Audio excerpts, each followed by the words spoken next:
I'm working on a Metroidvania game with deep movement and no jump button called Moonbrella. Some people said they loved the art style, and others said it needed work. This conflicting information meant I always had two voices in my head, and I wasn't sure who to trust. To settle this, I decided to get feedback from 3 professional artists. I think the final results are gonna shock you, so stick around to see how I applied what I learned. The game got accepted into South by Southwest Sydney, which would be my first time travelling interstate to showcase a game. But what do you think motivated me to improve the art style before this event? Was it the thought of showcasing a bad-looking game to the public? Nope, done that before. It was actually not wanting to look like a noob to the professional artist I'd booked mentor sessions with. I didn't want them to tell me things I already knew I had to do, so I wanted to improve it as much as I could first. Before changing the in-game art, I wanted a new Steam capsule. I'd done a few iterations already, but I started to see more and more posts about indie devs getting professional artists to do it for them, and they were really happy with the results. Chris from How to Market a Game was doing Steam capsule reviews, so I submitted mine. And what did he think? Wait, is that a whole separate category for mine? You're just showing, a good capsule just shows I've done the work, I've spent the money. I look expensive. I'm worthy of you spending money on me because I worked hard. If you just took a screenshot of the game and uploaded it, and that's your capsule, it just tells people, this guy doesn't care about his game. Okay, so you gotta spend money on this stuff, folks. So the sentiment was clear. Hire a pro. At first, I thought I could make an improved version myself. After all, I thought I did a pretty decent art and logo for my previous game. But I quickly realized, why am I doing this? Even if I do make something decent, it's just not going to be as good as a professional. So I bit the bullet and found a spreadsheet of capsule artists, and saw one that had a similar style to what I wanted. I sent them a document with information about the game and ideas for the art. They sent back some concepts, I decided which one I liked, and they got to work. And boy, did they cook! It looked great! After some minor adjustments, it was time for the logo. I wanted the logo to include what I consider to be the 4 pillars of the game: the moon, the umbrella, the robot, and plants. So with that in mind, they sent me a few concepts. I thought these 2 had promise, though the Joker Man font was a little too recognizable, and not in a good way. So I thought it would be best to keep the structure of this logo, but with similar additions to this one. I got another logo back, and I just wasn't really happy with the additions. Instead of endless back and forth, I decided I wanted to try modifying it myself. I just had too many ideas of how I could incorporate the 4 pillars into different letters. And this was the logo I came up with. To close the loop, I decided to make my own before and after post on Reddit. And guess what? Everyone loved the new art. You know what they didn't like? My freaking logo. I honestly felt really stupid, thinking I improved the logo. But it turns out, it was actually a great opportunity to get real-time feedback on logo changes. I ended up removing most of the additions, and most people thought the logo with 2 of the same O's was the best. So after trying some more options and going down some rabbit holes, wait, who's the client here? I conceded to doing 2 moon O's. I did get to sneak a robot hand onto the M, to keep a little bit of the robot's DNA.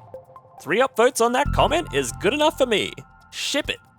I swear, if anyone makes me second guess this logo now, another victim of the logo oversimplification trend. But I'm happy with it. Now onto the game art. There were 2 main things I could see to improve. First was creating a unique cave background for each area, rather than just using the same one with a new color. Second was set dressing. I made a bunch of stalactites, stalagmites, rocks, and vine loops to add to the cave area. Each layer gets darker as it gets closer to the foreground silhouettes. It started out pretty busy, but I cut it back over time. I also added trees to the background of the home area. I didn't get time to add set dressing to the final area of the demo, the building, but at least the cave area was a proper example of where I wanted to take the art. And now it was time for South by Southwest Sydney, where I went with my composer, Oscar. The first 3 days were mainly just showcasing to other industry members. You didn't have to be at your booth the whole time. There were a bunch of cool panels and talks. And I got to play a bunch of other great demos and meet the devs behind them. I was next to Chain Beasts, and one of the devs said he liked to make unique platformer games too. I asked if he'd released any on Steam, and he said he released one called Leap Year. Wait, what, Leap Year? Really? I had just played this game and I thought it was awesome. I had no idea the dev was Australian, it was just right next to me the whole time. I also got to meet the dev of Gunboat God, which has awesome silhouette visuals that I looked at for inspiration.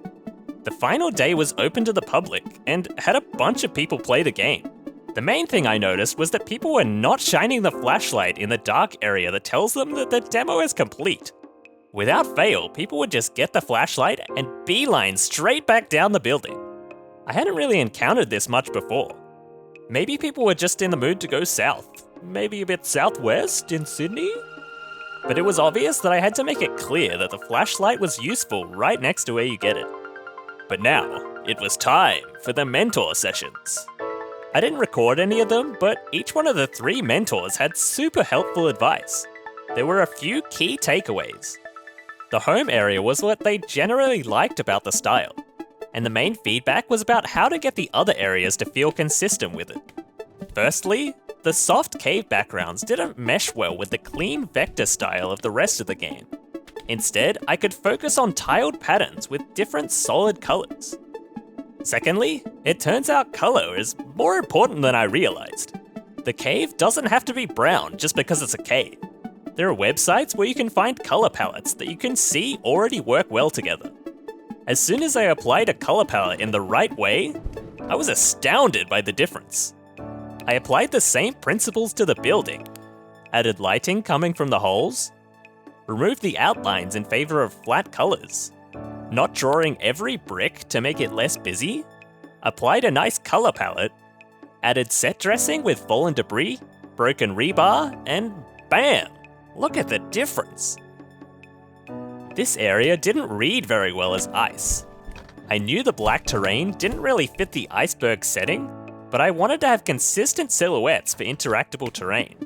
Dean had the suggestion to make the silhouettes white.